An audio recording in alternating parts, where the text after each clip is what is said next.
Soul, and we are now live. Coffee with the Sorcerer, and today I bring before you Mr. Magickology, priest of the Necro himself. Say something. Well, this is going to be fun. To say the least, man. All right, so you've been cooking up some books here lately. Well, yeah, I've gotten 4 out so far, and I've sent. Hmm? Only 4. Yeah, and I've sent you 2 of them, but I've got 2. I've got 2 other ones. I was brainstorming a 5th one today, I might add. Oh, see, I knew there was a 5th one in the making.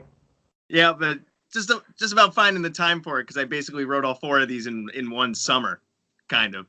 Right. Maybe a 6-month period, I think. Well, dude, I'm gonna tell you something. From somebody who's actually read 2 of them, I'm not gonna lie, they're really, really fucking tight. Okay, because they seem to cover the basis of actual magical practice, and how we both share similarities in working with the Necronomicon. So it goes hand in hand whether you're just a regular magical practitioner or you're a Simon Necronomicon practitioner. Yeah. You got any thoughts on that, man? In terms of I find that the Necronomicon can be, at least from my viewpoint, because you and I both share the love for it, but I feel like you and I both take very different perspectives on it. Where I'm much more mental with these things, and I explore more of the symbolism, and I feel like you're able to take it to a deeper level in a different direction than I am. So every time we talk, I learn from you. I'm much more of the historical and symbolic kind of guy, given my education and my upbringing, because I have a bachelor's in psychology. So I try to analyze everything. What's the symbolism there? What does it mean? And the way that, what are the secrets decoded in the words? Yeah, and how does everything add up? What's the smaller parts and the bigger picture? Basically, with all of my books and my practice, there a friend of ours who actually got one of my dud copies of the books, with some errors in it and whatnot. He was like, I know the kind of person that he writes for. It's the person that was a bookworm and a nerd in high school, and so it's like the magic nerd kind of person. Like, if you really want to understand all the nuts, bolts, ins and outs of how to learn the pagan basics and how to understand how magic functions and the nitty-gritty step-by-step stuff for how to do the Simon Necronomicon gatewalking, that's what I write for. Okay, thanks. See, now I'm not gonna get that out of my head. Now every time I think of Nick, I'm gonna be like the magic nerd. Yeah. But no, on an interesting note, it was very interesting. A year and a half ago, when I first met you online, when I first watched one of your videos, uh, I have always been the kind of hands-on practitioner. And I've only dealt with people like face to face, like in person. I've never done the video thing. And one day when I was googling, Necronomicon and trying to see what was what, of course, YouTube, it came up with Priest of the Necro and Necronomicon, and I was like, huh. And then I go and I check it out, and I'm like, holy shit! You know what? That guy is missing just a few pieces. Just a few pieces.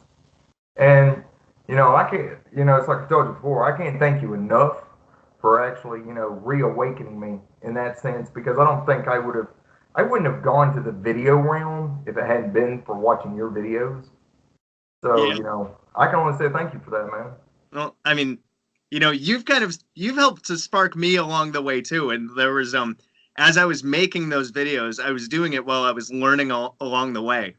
And just, even if you watch the progression of all of my videos, there's sometimes when I make addendums to it, and I add further understanding, because I was digging through that book every day for two years plus, and even when I was at work, I'd whip my copy out and just read another page, or even listening to it when I was driving on audiobook, and then pulling over and writing more notes. I'm not even kidding.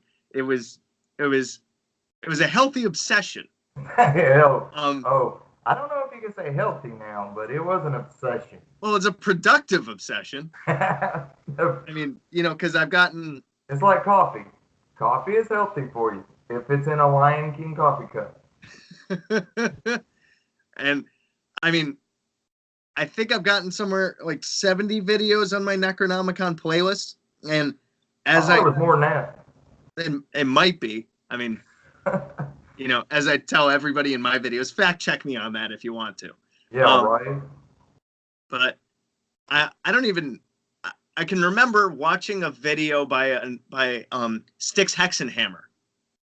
If are you familiar with him? Have you ever Oh seen his yes, stuff? I was subscribed at one point. Yeah, and his first occult video was on the Necronomicon, and I didn't like some of the things that he said on it, and I was like, I could tell a lot more. And my wifey's like, well, why don't you make videos then? And I don't mean this the wrong way, but when I saw your videos, that's exactly what happened to me. I'm like, I know some things that I could put in a video. Yes. So I think that that is so cool. But with me, it wasn't an ego. Like, I wasn't like, I'm going to be better than him. Even though at 22 years old, I wanted to be bigger than John Edwards, which, as old as I am, you'd probably have to like Google who John Edwards was. He was a guy back when I was in my 20s. Yeah. Talked to the dead and everything. And he did a televised thing with it. And I was always like, is that real or fake? And I was He's like, that psychic guy, right? yeah, hell yeah, that's him. Yeah, that rings a bell now. Yep. And I always wanted to be bigger than him. But I tell you what, though, on just a natural maturity level, uh, like when it comes to your books, for example, like I noticed that the very first one, Guide to the Spheres and Beyond, I noticed that you had more of an approach of a magical background more so than just for the Necronomicon. I noticed it when I was reading through it that there were more details about the planets and so forth and so on.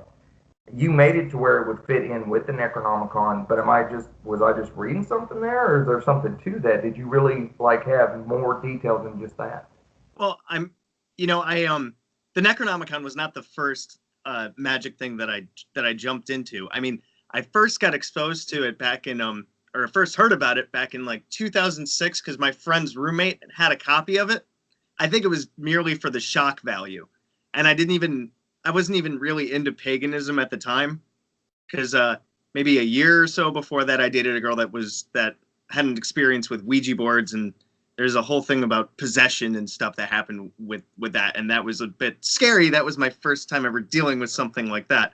But then, like about a year later, when a friend of mine had these 3 books, and then when we parted ways, I bought all 3 of them, and I spent 3 months by myself at school because it was a summer term thing where there's like nobody there.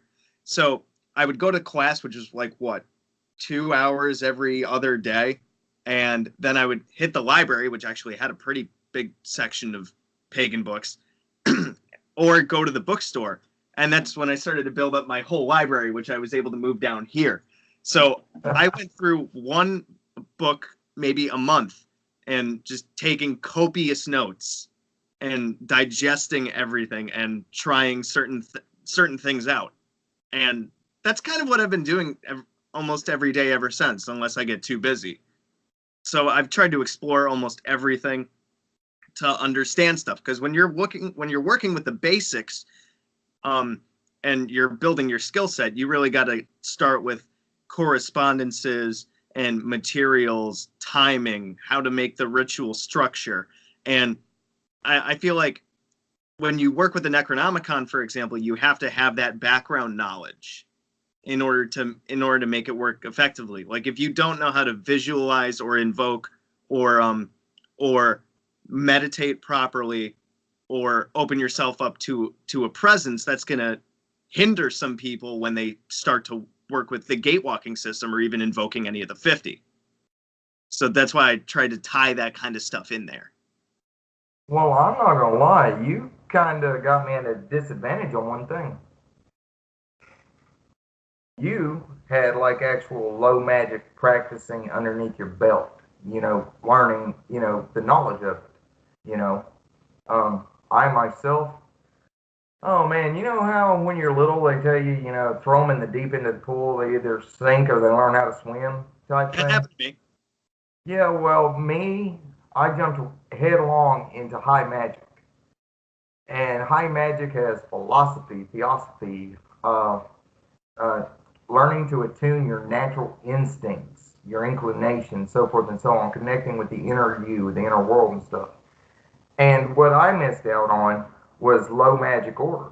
Like they may have talked about the elements in high magic, but they were coming from this perspective, not necessarily higher or lower, because they're all the same level, but they're just different parts along the path.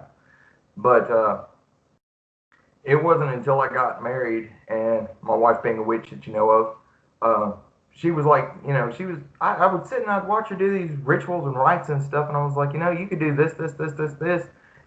And she would just sit there and look at me. She goes, it doesn't work like that in witchcraft. And I'm like, oh, okay, well, my bad, ignore me, go back what you're doing. And then there would be times when she would sit around and she would watch me do my rites, and she'd be like, afterwards she'd be like, you could put this and this and this and this in it. I was like, it doesn't really work like that. And the funny thing is that she showed me where it did.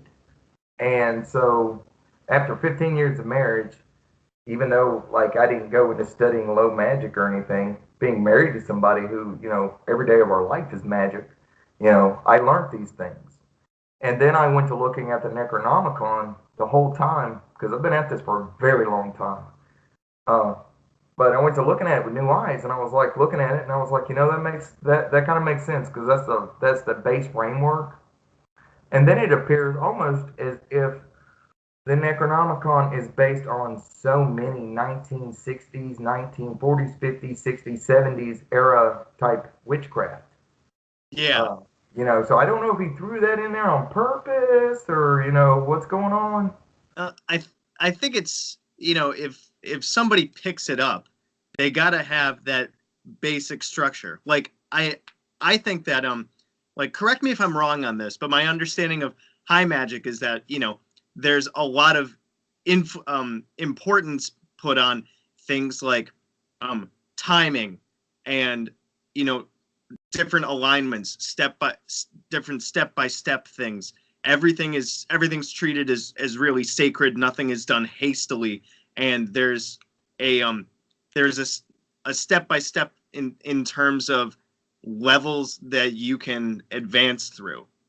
Well, the way you say it, it makes it sound like the 22, 23 years I've spent doing this has been just taking my time. I wouldn't say that. It's just there's No. You're right though. You're right. Yeah. It teaches you those, but it also teaches you that timing is everything. It's all about the small little minutia detail, and that's one of the things you and I actually get along with when concerning all these different things is that we do realize detail is everything. Yep. Our perspectives. I've noticed that our perspectives are completely different. Like your idea of what the gates are versus my idea of what the gates are. Whether we agree, disagree. For example, forever and a day, I was a staunch believer, the Big Dipper, you know. And then you go and you show me this constellation called the what? The Pleiades. And you're just like, I think this is what he was talking about. We argued for that for what, half a year? We did have a bit of a debate on it. There was a lot of no, I don't think so. And you're like, yeah, I do. And I'm like, no, I don't. And it was funny because we still remained friends. It wasn't personal. You know what I'm saying? Like, that was your way of looking at it versus my way.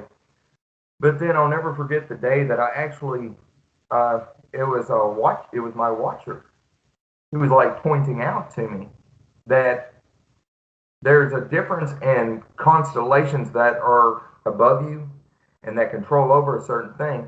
And it depends on the day and time. Like in that age, one constellation would have been, like for example, they say the North Star is not the actual North Star, that it was another star itself. Oh. And so my watcher was sitting there going, he's not, you may not think he's right, but he's not really wrong. And I'm like, what do you mean? And then he went to explain to me about how the skies change. And I was like, son of a bitch. So, I mean, I wish I could remember back to how I made that conclusion, but that's going to be worth a video all by itself. Yeah. All by itself, just to hear you explain that shit. Because I don't really know why or how, but it didn't make sense until I went to looking at the constellation of Taurus and realizing the relative relationship of the Pleiades to it. And I was like, holy crap! And in the Egyptian ads, you remember the opening of the mouth and the opening of the eyes and all that, the opening of the mouth ritual. It was the Big Dipper, right? It was the ads. Well, did you not know that that was directly connected to the thigh bone of Set or the constellation of Taurus? Well, what's right beside Taurus? The Pleiades. Huh. And do you remember there were two ads? One was made of iron and one was made of another material. Pleiades is in the perfect sign of it. And I'm like, holy crap. And so, like, I'm sitting there and I'm like, okay. And I remember I told the wife, I was like, oh, I feel like such an ass because I had been arguing this point to him that he's wrong. And then all of a sudden, my watcher speaks up. It's like, oh, he's not really wrong. Oh, thanks, man. Where were you a couple months back when I needed to know this? But it is those disagreements. See, that type of pushing, I think that it's good to a degree, as far as making you think. Anything that enhances thought and production of thought, I think it's good, as long as it doesn't lead up to where it's all based on the mind with the ego getting in the way. Like on my channel, I say, leave your ego at the door, because here we're just sorcerers. Here we're just practitioners. We're sitting here and we're talking, we're discussing. We're not emotionally getting involved. We're not sitting here throwing temper tantrums, and we're not throwing curses and spells at one another. But I want to know, what is your particular thought on evolution and growth, mentally and spiritually? What is your take? So, like, I think that maybe I could just, if I talked about my own personal experience, I think that might help. Oh, do whatever you need to do. Thought on this stuff, but I was very much a bookworm on when I first started out learning all the basics and kind of the framework, the rules of the road. I guess you could say the kinds of things that you can follow, and the kinds of things that magic is capable of doing, and the kinds of things that it kind of doesn't fit along with. I'm not a big fan of like the threefold law, for example, because I don't think that stuff comes back to you times 3. But there's a give and a take with the universe, for example. Whatever you do is going to have a consequence somewhere, whether it be your time, or if you get an opportunity, it takes it away from somebody else. One of those basic rules. And then once you have the basics down, you can really play around with all of this knowledge that you have to explore whatever direction you want to take it in, as long as it's within that fundamental framework that you learned. So, magic can be very personal to everyone. That's why, when you were talking about the Big Dipper, and I was like, no, it's the Pleiades. One of the understandings from, I forgot who, but okay, the Necronomicon, just like any other grimoire, is what an individual was taught on how to do a particular thing. It's the way that he figured it out through communicating and working with certain beings. Now, based on different factors such as one's personal energy, or where they were born, or what time they were born, or who they actually work with, you could potentially go to the same type of destination using different elements. So I think that magic changes for everyone, and especially with the Simon Necronomicon, as you continue to work with it, you're given this basic framework of, how to create the Agamasaratu, and what kinds of things to burn in it, and when to do different gate walks and things. I have a a friend of mine who did all of her gate walkings during new moons as opposed to full moons, which the book is like, no, don't do that. But because of the way that they've worked with other systems and things, that's just what they were pulled towards. Or I forgot who, maybe it was you, I don't know, but or maybe it was one of our buddies, but their watcher is fed by something completely different than pine, sandalwood, or cedar incense. And depending on the amount of working that they're doing with it, that like whatever they leave out just gets drained super fast. So magic changes for everyone. However, the framework underneath it to understand how to do what you want to do and then take it from there is what's important. Like all cars have 4 wheels and an engine, right? Yeah. But they can all be customized and stuff, but they all have to obey they all have to have like signalers and lights and wheels and stuff. But then you can customize it however you want. I think intuition is just freaking phenomenal. Intuition is the higher self through the speaking through the wall, so to speak, to our consciousness, going, "Hey, listen." Yep. For example, the rules that you're describing about concerning the full moon versus the new moon, from what I did when I was walking the gates, and through all my studies and meditations and everything, it was during the full moon for walking those gates. However, come time for the working with the Azanai in the year that I'm in now, working with the constellations, instead we're now working with the dark moon or the new moon, for this one. And then even then it changes later on, but into the third year it's completely different.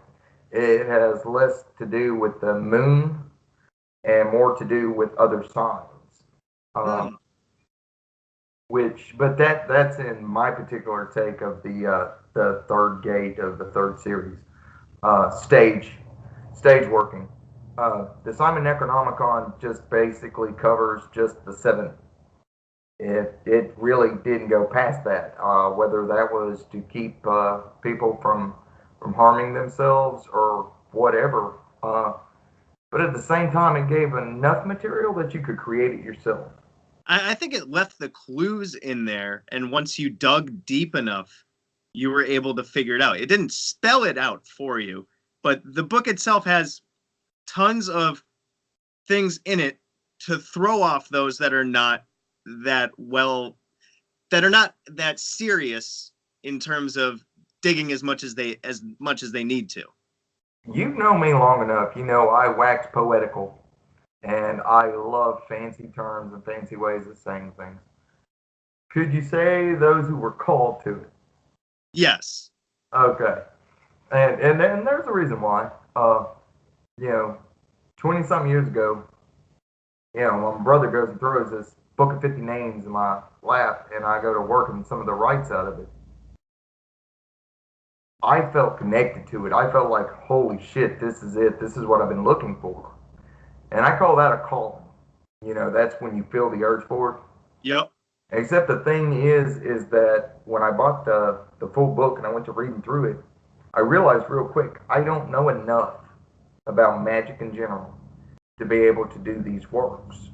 And I spent the next 20 years learning everything possible. Minus low magic. I let the wife teach me all that. But you have enough Crowley, Rigardi, Westcott, Wynn, Fraser. I mean, Buddhism, shamanism, and we're talking 3 different types of shamanism: Celtic shamanism, Native American shamanism, and I want to say it's a form of Norwegian, Icelandic shamanism. I don't remember. I used some of that. Necromancy, all kinds of weird stuff. Huh. Some of it's to regather the parts of yourself. Some of it is to heal parts of yourself, and then some of it is to just strengthen it, like you were working out. Just building muscle. And so that's why there were three different types of actual shamanism I was working. Uh, from what I do know about you, you have quite an extensive, just all around knowledge of different stuff. You want to talk about that a little bit? Um, I mean, when I started to dig through all the books and all these back there, and just I learn like as many of the basics as I can, I explored tons of different things, and I feel like I if it looked like an iceberg, if every system was an iceberg, I might have gone below the surface a little bit, but I kept hitting these walls of understanding. Like the Enochian tablets, for example, those are purposely shifted a little bit because you have to figure them out. Or so one of my Thelemite buddies told me that back in a couple of years ago. But there was just I kept hitting these walls when I would explore like Enochian or even demonolatry and Celtic magic, Norse magic, the regular like Strega, Wicca, yeah, tons of the things that you would find on bookshelves or online, even like Espiritismo, which I think is kind of like Spanish. Yeah, it's More, with the spirits. just really, it's almost kind of like voodoo or hoodoo Yeah. ish from what I dug into it because I was just trying to see what was out there. And I remember because I bought the Necronomicon one time and then I read some reviews on it where it was like, oh, it's just based on a fictional author who lived in New York City, blah blah blah. And then one night I was like, I always felt like I was looking for something because I would just like read a book and it just wouldn't stick. And then I decided to try one of the like I had the regular Necronomicon, and every time I went to the bookstore, I kept passing by the Necronomicon spellbook. I'm like, I should buy that. It's only like $8. Hey, you should buy that. You should buy that. And finally, I was like, you know what? I'm just gonna do it.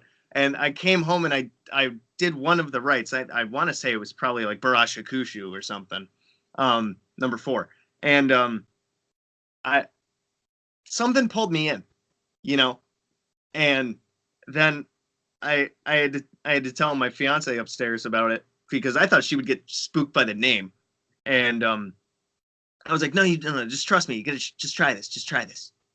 And she did, and it was, and then we literally worked with the 50 every night for like 2 years straight. Wow. Every night we did one of them because we're always trying to manifest things and bring different things about. I mean, it was literally a ritual for lack of a better term, where every night at 8 o'clock we'd have those candles and both of us would do it. And we developed this rhythm of working either the same name, and where we would, when you would go into those meditative states, we would both come out at the same time without having to signal or anything. And it's the only piece of occult literature that I have not been able to put down, where it didn't get boring, for lack of a better term, because there was always some way deeper to go and I never hit a roadblock. Although when I did, someone told me dig, and that's why I was able to connect with a bunch of people that helped me out, including you at several points. Well, I appreciate that, man.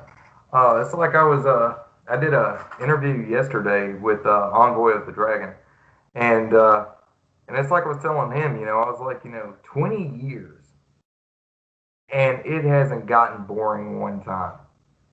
I was even showing him my book of like how it's falling out in chunks, because of the notes and how much I've used it. And now my hardback edition, I did go and purchase post-it notes so that I could stick it on there and write on it instead of the pages, because Mine's falling it. apart too. Oh, but one of the really cool things is that I don't know if it's because I've actually done the actual physical walkings, the ritual, because we've talked about that, about how, I did it like on an astral level. I didn't physically do it until like 2 years ago, when I started the actual process itself. And I don't know if it's because of actually doing that, but I've noticed that my knowledge of that book is just getting deeper and deeper and deeper and deeper. Like every day, if there was something I needed or wanted, if there was something I needed lined up or done, it's all in that book. Now you do have to know how to find it. You do know how you do have to know how to piece it together. A lot of research went in it, like in labeling the three parts of the underworld of Kur, Martu, Kutha, Mataru, and Kuthaleth and Marutuk. I mean, I haven't heard anybody do that yet, and maybe that's tooting my own horn. I don't know, but see, that's what I'm talking about. These spirits, these things that you work with. I mean, they'll point you in the right direction. If your intent's there. Yeah, Uh, I've had several experiences like that with the Necronomicon, where like when I would just after work or something, I would come home and I'd open it to a random page, and it was like I might have read it front to back several times, but whatever random page it opened me up to, it just made me look at this part that I just happened to like look at in a different way. You better pet her, man, because she's not Oh, gonna quit I that. was, but she's running all over the place, I know, pet her. and like it's I think that what I kind of blame that on is, it says in the book, the spirit of the book, right? And I feel like you kind of have to prove to it that You're worthy of it. That you that you're are a worthy. priest. It's Thor's hammer. Are you worthy? Yeah. It's like some of the conversations you and I've had. Like I go by the sorcerer, and but when it comes to my workings, I can't help but find myself in the place of an actual priest.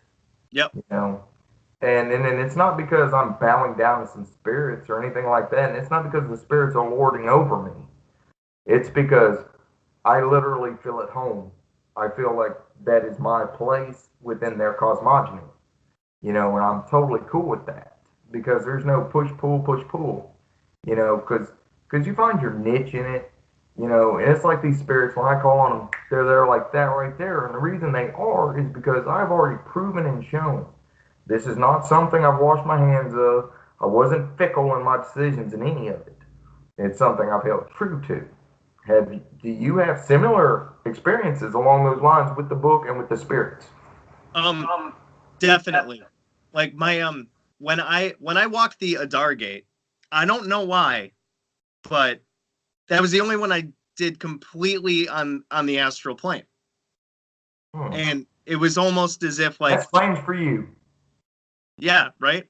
Because Yeah. I mean, I like having my ritual space. I set the whole thing up, all the bells and whistles and everything. But something was just like, just do that. And it was one of the interesting things is, in terms of holding my attention for that long, or like pushing myself out into a space like that for that long, something I was really good at back when I was 20. But um, I think this was when I was like 26 at the time. My ability to hold that kind of attention and energy to be out of body for that long just wasn't there. But it worked for that, and that, like, even when I'm talking about it, I can still picture what was going on, and that was an amazing, really amazing experience, especially for it to be like the last gate.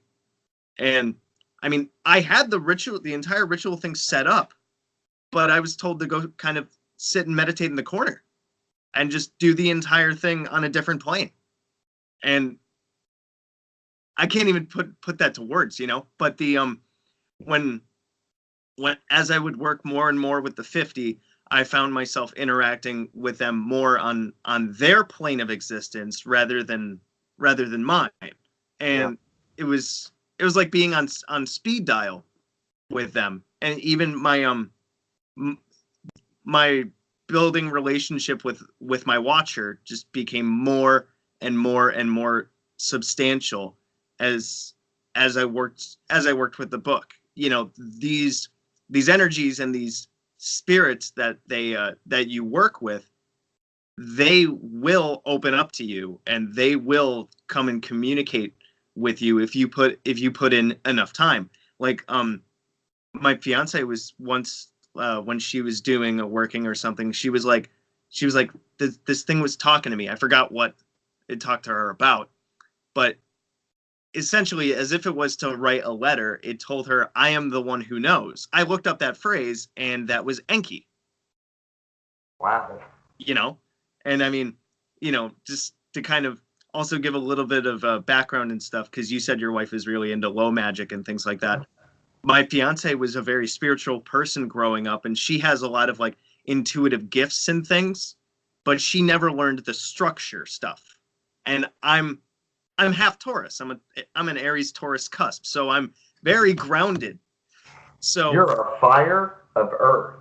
yeah, and so she taught me more of the just listen and into it kinds of things. The stuff that's not typical for males, I guess you could say.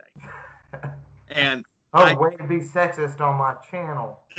I'm just saying, if you go with like masculine and feminine energetic qualities and correspondence, I'm just giving you grief, man. Because I was going back to my book knowledge there, but it's just really interesting to have that blend in there. Because when I would try to teach her on how to follow a structure, she'd be like, you could do it this way too, or you could change this around, or even when we would look at some of the 50, and she would take a sigil and turn it or flip it upside down.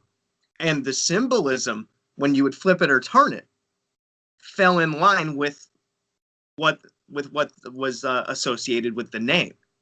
And it helped to unlock it even more. Well, see, that is really cool. Back years and years ago, when working with the 50 names, I was instructed to look at it like viewing it how the eyes see things. The way they explain the spectrum of sight is that everything is upside down, and your mind is what makes it look right side up. Right. Okay, well, I'm not going to get too much into the craziness of that crap because I doubt like hell that I'm upside down sitting in this chair. That's gravity. Gravity has been a myth. But let's get with this though. But the concept was, and later on it got me to working with shadow, with the shadow realm, was by holding up a seal to a mirror and then just visualizing at the mirror's seal. Huh. And I'm not gonna lie, that hits into the mind a lot harder and a lot quicker. It allows you to hit that is it zeta level? I don't know. Is that the theta brainwave state. Yeah, thank you. I couldn't remember what it's called, but it allows you to hit that so much quicker, so much faster. And it's trippy because it's like the seal will draw you in, but it's only when it's reflected off a mirrored surface. I know what I'm trying tonight then. Now, years later, I tried a black mirror because forever and a day, imagine this, I went looking everywhere. Where can I buy a black mirror? Where can I buy a black mirror? And this was before everything was on the internet. And so, in the early 2000s, like, you would be lucky if you found it online. So somebody told me, he's like, man, all you need is a mirror and spray paint. He's like, you got to scrape off the silver if you can get a piece of, and I was like, well, why can't you just get glass spray paint? He goes, that works too. And I was like, that's simpler than buying a mirror and trying to scrape off the silver. That made no sense. So all I did was took a little glass plate that came out of a small mirror frame, fucking took black nail polish to the back of that son of a bitch, and I still own it to this day. And I started using it. I would set the seal flat on the thing and tilt the mirror just a little bit so that it's shown, and then I would start the conjuration, the Zakia Kampa, Ziana Kampa. Just keep at it. Do it like 3 times. The way I was taught with any kind of spirit is the number of times that are in the letters of each name. So like if a name has 7 letters, say the conjuration 7 times. But usually after three callings on the spirit, they'll come. And using a mirror like that, for me, it worked faster. Now, I'm not saying anybody else will have that effect, but it did for me. Even to this day, unlike most people like to use mirrors, I've showed it to you. I've got a black bowl That's about that deep. Man, I just pour water in it, and because it's black, it's perfect. Yeah. Just sit there, and now I like to cast an enchantment on it. Because, like, yeah, I go and take it to the kitchen. I'm like pouring tap water into, out of the faucet. I'm doing an incant over it, to empower it.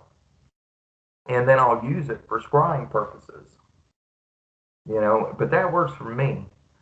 Uh, but something I wanted to get on because we want to kind of keep this at about a 45-minute time limit, if that's okay with you. If we go a little bit over, that's okay. Yep. Uh, you have been, like I said, you were my inspiration, dude. I mean, you like woke me out of a dead sleep. Like, I'm like, holy shit, finally someone worth talking to, someone worth communicating with. And the rest, as they say, is history. Uh, but dude, it has been awesome having you at the Black Tower. Uh, do you want to discuss any plans that you've got coming up in the future for yourself? Anything? Um, huh. Because well, lately I've been trying to put out 2 videos a week. Yeah. Which I've been pretty consistent at since September, which is really I've fascinating. noticed you and that Tulpamancy thing has gotten a little out of hand. You may have a problem, brother.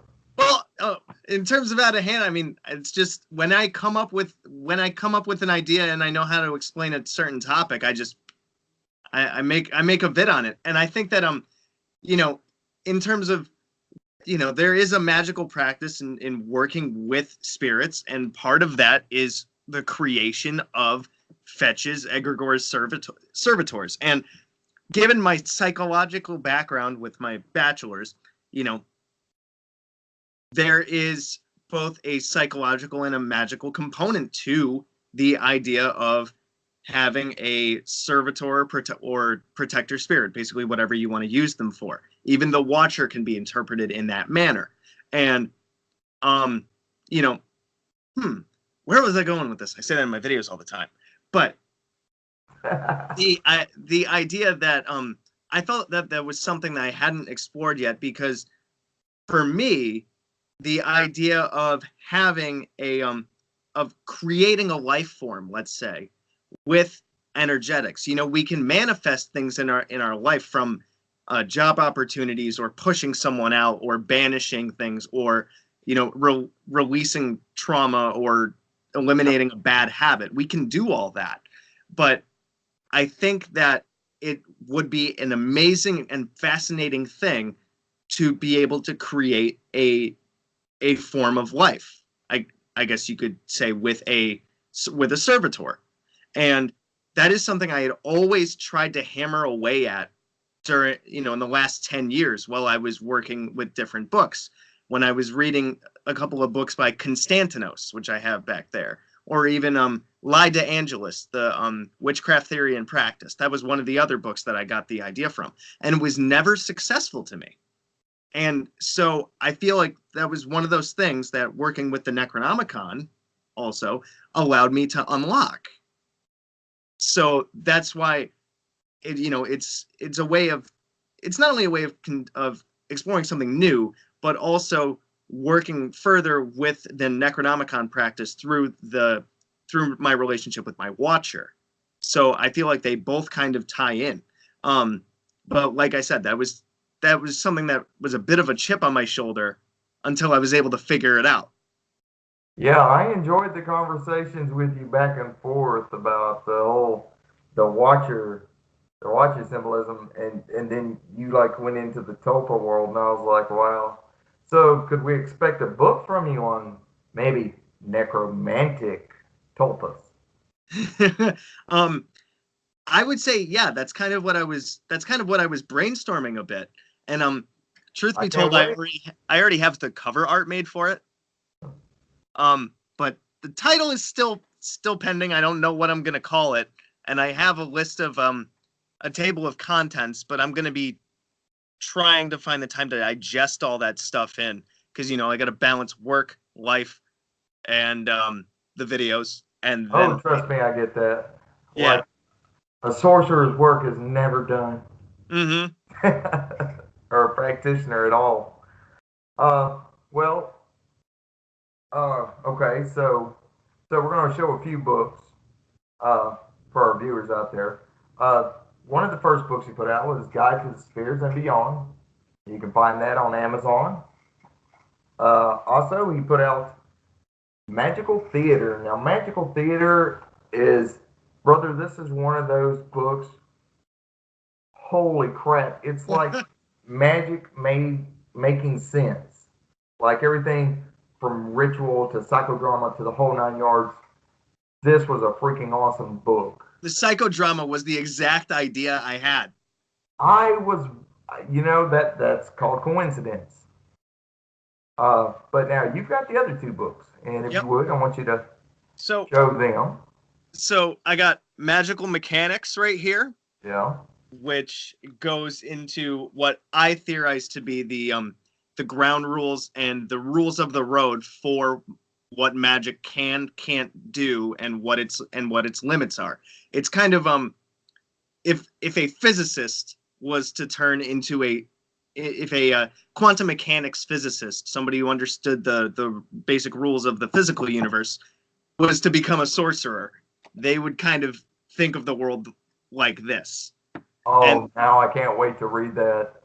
and then and then I have handy sigil magic. You and your puns, man. You and your puns. I don't know. I mean, one of our buddies gave me a pun Oh, I know. that was at the very end of the book, but handy sigil magic is I loved the way that magic is portrayed in a lot of media sources. And aside from, the stereotypical thing of using tools, if the energy is within us, how can we access that? And so tying in what I knew from with how to move and manipulate energy, along with cultural symbolism, allegorical meanings, and I guess you could say symbolism again, along with kind of theatrics and correspondences, I created a system for how to activate sigils through visualization, intention, and physical movement. And that is a really, really amazing accomplishment to me, that I was able to basically build something from scratch. However, I am very impressed with it. One of the things that you and I have discussed at length is concerning people with disabilities, physical disabilities. They're not able to get up and walk around, to move and all this other stuff. And one of the things you and I were talking about was how that book would be excellent for hand gestures, mudras. Uh, and of course, there are so many other things to get through. But I, for one, I'm glad that somebody actually wrote something like that. Uh, I don't, I personally do not know how you actually approach a subject like that. Uh, you have any suggestions? Um, you know, my I have a master's in teaching also, and what I learned there is it's called backwards design. So you got to look backwards. What do you want someone to do? And then what are all the building blocks that you need to get there? Think of it as a cooking recipe. If you see a pizza coming out of an oven, you got to ask yourself what's on that pizza. It came off a pizza tree. I know where that pizza came from, a pizza tree. No, I'm just kidding, man. But anyway, But, so you look, and there's cheese, there's olives, there's spices, there's bread. It was in an oven for how long, at what temperature? And so, like, I have a notebook, which I brought it with me to work today. I mean, first I had this idea, and I started writing it down. I had to figure it out for myself first. And then I started writing down the building blocks of, okay, what did I just do? How can I put it on paper? And so I started digesting all of the parts of it and making all sorts of tables and things. wow. And then I was like, okay, step by step, how do we go about this? And so then, I got different examples, being like, I just did the thing in front of me. How do I put it on paper so deconstructed someone else can do it too? Because I can't teach them. They're not here. I work through the internet. Right. So I was able to figure that out and draw them painstakingly through free online tools. And I mean, it is the shortest thing that I have written, but that's also because it's just building blocks. You know, you take the system that I made and you can apply it to any other system that works with sigils. Yeah. Rather than just sitting and meditating to put energy on it, or, you know, what's the phrase, like sign, seal, and spit, or That you know, sounds about right. and or, you know, like prick your finger and put some blood on it. You know, those are good ways to put energy into things. But, you know, I got to credit my fiance for this, but like when she raises energy, she dances. You know, she dances or she sings or something, and it's you can That is feel a it in the different room, kind of energy building than most people do. you know. And so if you're trying to manifest something with sigil, which is a stationary thing on a piece of paper, how can I make that more dynamic?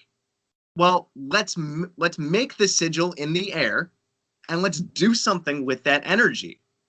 Because I find that some people and a lot of the basic pagan things will tell you, you get a candle, like you get this candle, you get this colored paper, you get this colored ribbon, you have this herb, you burn it, and you say a chant thing, and you'll get money, or you'll get this or get that. But they I leave out all the details of visualization, including in your senses. You have to taste it, feel it, and so it's so real. Yeah, And because they don't tell you you have to empty out every bit of feeling and energy into it to where you're drained at the end for it to actually work. They yeah, never explain that. you know, it's energy input versus output, which is another plug for this. But you know, See? it's it it's just more of a And way you go of back to making this book magic for the more real. order in which it's done. You know, Yeah. it's a way of making it more alive, because, you know, if you want something in this physical reality, you got to work for it. Yeah. So why not apply the same kind of thing to magic? Because ultimately we are trying to manifest things either in this reality or on another one that we visit when we leave this physicality behind. Yeah. Yeah. So I mean, that was the inspiration behind that one. And I mean, I might make a follow-up to this with my own custom sigils in there, just to give more people some ideas of what they can use it for. Yeah. Examples.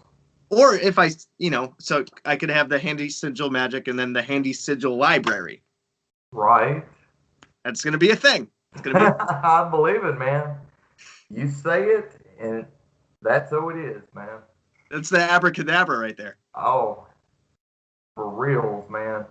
All right. Well, we're going to wrap this up for now. To each and every single one of the viewers of the Black Tower and also Magickology, wishing you peace, blessings, and power. Till next time.